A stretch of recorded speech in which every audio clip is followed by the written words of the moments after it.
I'm going to get this batch of pralines wrapped up. I've had the product on the stove for about 4 or 5 minutes, bringing it up to a boil. This is 1½ cups of white sugar, 3/4 of a cup of brown sugar, 3/4 of a stick of butter, 1/2 cup of milk, and a dash of vanilla.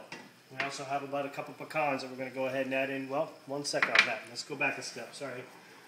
Find out if we're at the right temperature. We're going to take this candy and we're going to drizzle it in this water. And if we can get that to stick to the side of this glass, we're there. And as you can see, it's sticking right nice and easily to the side of the glass. We're going to add our pecans. Now we're going to bring our temperature down. The reason we're doing this is to incorporate air. We want to bring the temperature down quite a bit. Otherwise, when we spoon the candy out onto the wax paper, it will end up being chewy, pliable. We don't want that. We want them to be nice and brittle and creamy and not necessarily crunchy. If you take them out too soon, let's say you end up with a product that's going to be chewy, and that's not what we're looking for. As we stir, you can see that the product has got kind of a sheen to it, nice light brown color. As it cools, it's going to get a lot creamier color, a little bit lighter.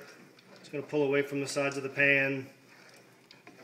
The pecans actually bring the temperature down just a little bit to kind of get that process started. That's why we added the pecans in the end, as opposed to while we were cooking the product. As you can see, it's starting to get to be a little bit more of a caramel color, kind of a milky color, a little bit lighter.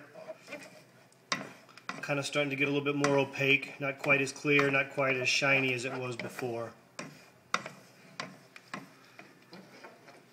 This is key. This is the important part. Otherwise, we don't end up with the correct product. You can actually feel it starting to stiffen up in the pot. It's starting to get a little bit of resistance behind the spoon as we're moving it around. Trying to keep all the candy down toward the bottom as well. If we kind of have it around the pot too much, it's going to end up cooling too fast, and that's not what we want to happen either. Alright, we're just about there. When we move to the paper, we're going to start working pretty quickly. See if this doesn't harden up in the pot.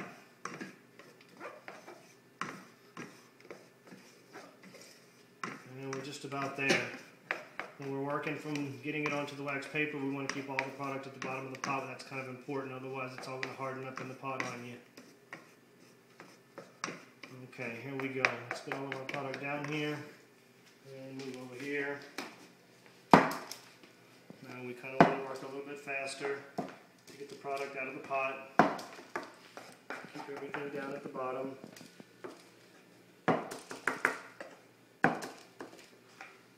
And just keep on going. And we're just about there. You can see that it's already kind of starting to harden up in the pot, so we want to kind of keep on moving. And that's about going to be our finished product there. Try that at home in your kitchen.